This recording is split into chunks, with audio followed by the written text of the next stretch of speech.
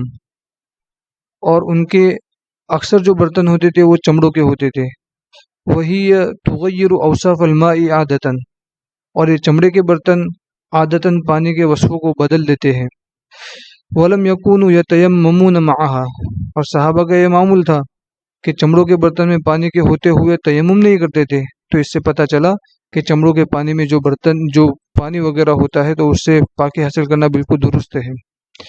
اسی طرح آگے فرماتے ہیں او بالریح من نحو میتۃ، یعنی کسی مردار کی طرف سے آنے والی ہوا کی وجہ سے جو پانی بدل گیا ہو تو اس پانی کے اندر سے مردار کی بو بھی آنے لگ گئی ہو تو اس پانی سے وضو کرنا اور غسل کرنا صحیح ہے، اس میں کوئی کراہت نہیں ہے، اس لیے کہ اس کے متعلق فرماتے ہیں صاحب منار کہ ہمیں اس کے بارے میں کوئی اختلاف کا علم نہیں ہے۔ آگے فرماتے ہیں یا وہ پانی ایسی چیز سے بدل گیا ہو کہ جس سے پانی کو بچانا دشوار ہو، یا وہ ایسی چیز کی وجہ سے بدل گیا ہو کہ جس سے پانی کو بچانا مشکل ہو، جیسے کہ کائی، درخت کے پتے جب کہ وہ رکھے نہ گئے ہوں تو کائی اور درخت کے پتوں سے جو پانی بدل گیا ہو، بشرطے کہ ان کائی کو اور پانی کو اس پانی میں ڈالا نہ گیا ہو بلکہ بذات خود گر گئے ہو ہوا کی وجہ سے، یا کائی بذات خود جم گئی ہو لمبے زمانے رہنے کی وجہ سے، تو اس پانی سے بھی غسل کرنا اور وضو کرنا بالکل صحیح ہے، اس میں کوئی حرج نہیں ہے۔ آگے فرماتے ہیں وَكَذَلِكَ مَا تَغَيَّرَ بِمَمَرِّهِ عَلَى كِبْرِيتٍ وَقَارٍ وَغَيْرِهِمَا وورق شجر على السواق والبرك وما تلقيه الريح والسيول في الماء من الحشيش والتبن ونحوهما لأنه لا يمكن صون الماء عنه قاله في الكافي۔ اور اسی طرح وہ پانی کہ جس کے گزرنے کی وجہ سے وہ بدل گیا ہو، کس پر گزرنے کی وجہ سے؟ کبریت یعنی تارکل وغیرہ اور جیسی جو چکناہٹ والی جو چیزیں ہوتی ہے کہ جس پر گزرنے کی وجہ سے اس کی کوئی وصف بدل گیا ہو، اس میں بو آ گئی ہو تو اس سے بھی وضو کرنا صحیح ہے۔ اسی طرح چھوٹی چھوٹی نالیوں کے اندر جو درخت کے پتے گر جاتے ہیں اور جو ہواؤں کی وجہ سے اور سیلاب کی وجہ سے پانی میں جو گھاس وغیرہ اور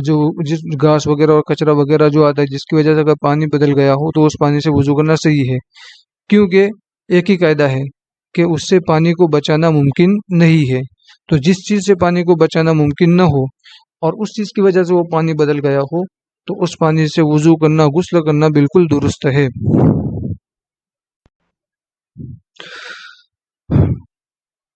پانی کی دوسری قسم، مصنف نے شروع میں پانی کی 3 قسمیں بیان کی تھی، تو پانی کی دوسری قسم یہاں سے شروع ہوئی ہے، تو مائع طہور کی مصنف نے 4 قسمیں بیان کی، اس کے بعد دوسری قسم بیان کر رہے ہیں پانی کی۔ تو دوسری قسم کا پانی کون سا ہوتا ہے؟ الثانی طاہر یجوز استعمالہ فی غیر رفع الحدث وزوال الخبث وهو ما تغیر کثیر من لونه او طعمه او ریحه بشیء طاہر فإن زال تغیره بنفسه عاد الى طہوریته۔ دوسری قسم پاک ہے، یعنی پاک کرنے والا نہیں ہے، اس کا استعمال کرنا جائز ہے حدث کو دور کرنے کی علاوہ میں، یعنی اس سے غسل یا وضو نہیں کر سکتے ہیں، غسل وضو کے علاوہ کسی اور چیز میں اس کو استعمال کرنا جائز ہے، یجوز جائز ہے، اور اسی طرح خبث کو دور کرنے بھی استعمال کرنا جائز ہے، یعنی کسی دکھنے والی ناپاکی کو دور کرنے میں اس کو استعمال کرنا جائز ہے۔ اب یہ کون سا پانی ہے جس کو طاہر کہا جاتا ہے؟ اور یہ وہ پانی ہے کہ جس کے رنگ یا مزہ یا اس کے بو میں سے بہت کچھ بدل گیا ہو، کسی پاک چیز کی وجہ سے، کسی پاک چیز کے مل جانے کی وجہ سے اس کے رنگ، اس کے مزہ اور اس کی بو میں سے بہت کچھ بدل گیا ہو، یعنی بہت زیادہ بدل گیا ہو۔ آگے مصنف ایک بات فرماتے ہیں، اگر اس کا یہ بدل جانا ختم ہو جاتا ہو بذات خود، یعنی اس کے یہ جو بدل گیا ہے، بہت زیادہ بدلاؤ آ گیا ہے، اگر یہ بدلاؤ خود بخود ختم ہو جاتا ہے تو پھر وہ اپنی طہوریت کی طرف لوٹ آئے گا، یعنی وہ حدث کو بھی دور کر سکتا ہے، یعنی اس کے اندر پاک کرنے کی بھی صلاحیت پیدا ہو جائے گی۔ اس مسئلے کو ہم منار میں اچھی طرح سمجھ لیتے ہیں۔ منار والے فرماتے ہیں کہ وہ کسی پاک چیز کی وجہ سے اس کا رنگ یا اس کا مزہ یا اس کی بو جو بدل گئی، اس کا مطلب یہ ہے کہ اس پاک چیز نے اس کا نام ہی بدل دیا ہو. غیر اسمہ حتی صار صبغا او خلا او طبخ فیہ فصار مرقا فیسلبہ الطہوریۃ،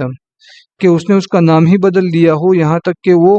کلر بن گیا ہو یا سرکہ بن گیا ہو یا اس میں کوئی ایسی چیز پکائی گئی کہ جس کی وجہ سے وہ پانی شوربہ بن گیا. تو اب یہ کیا کرے گا؟ اس طہوریت کو سلب کر لے گا، یعنی اس کے اندر پاک کرنے کی جو صلاحیت تھی وہ ختم ہو جائے گی. قال فی الکافی بغیر خلاف، اس میں کوئی اختلاف نہیں ہے، اس لیے کہ ان چیزوں کی وجہ سے اس نے پانی کا نام ہی ختم کر دیا، بس وہ سرکے کے مانند ہو گیا.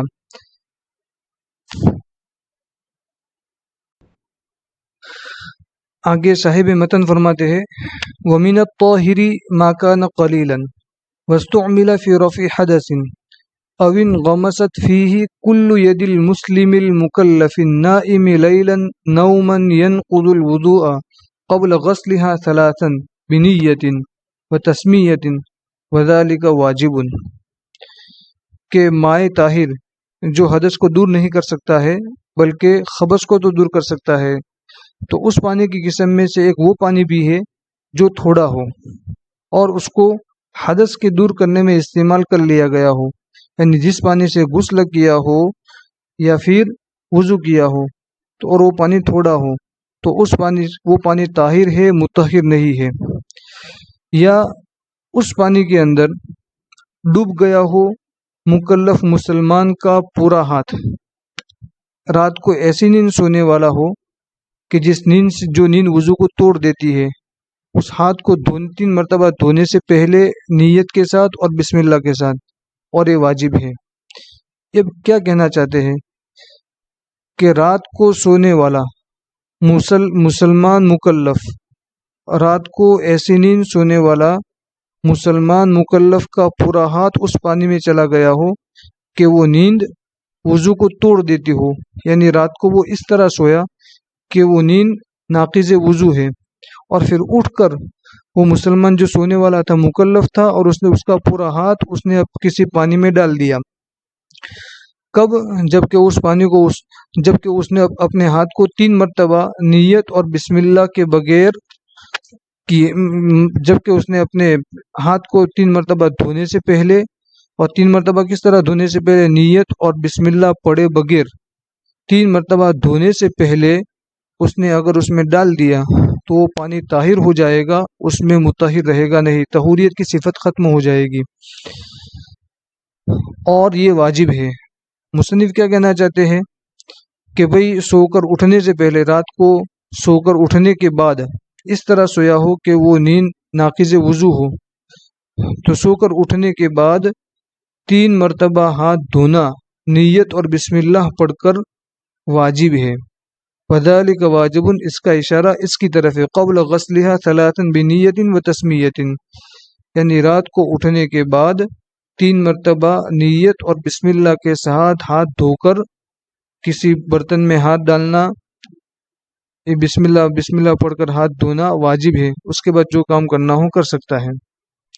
اس مسئلے کو ہم منار میں اچھی طرح سمجھ لیتے ہیں. لقولی صلی اللہ علیہ وسلم اذا استيقظ احدكم من نومه فليغسل يديه قبل ان يدخلهما في الاناء 3 فان احدكم لا يدري اين باتت يده، رواہ مسلم. کیونکہ آپ صلی اللہ علیہ وسلم نے فرمایا جب تم میں سے کوئی اپنی نیند سے بیدار ہو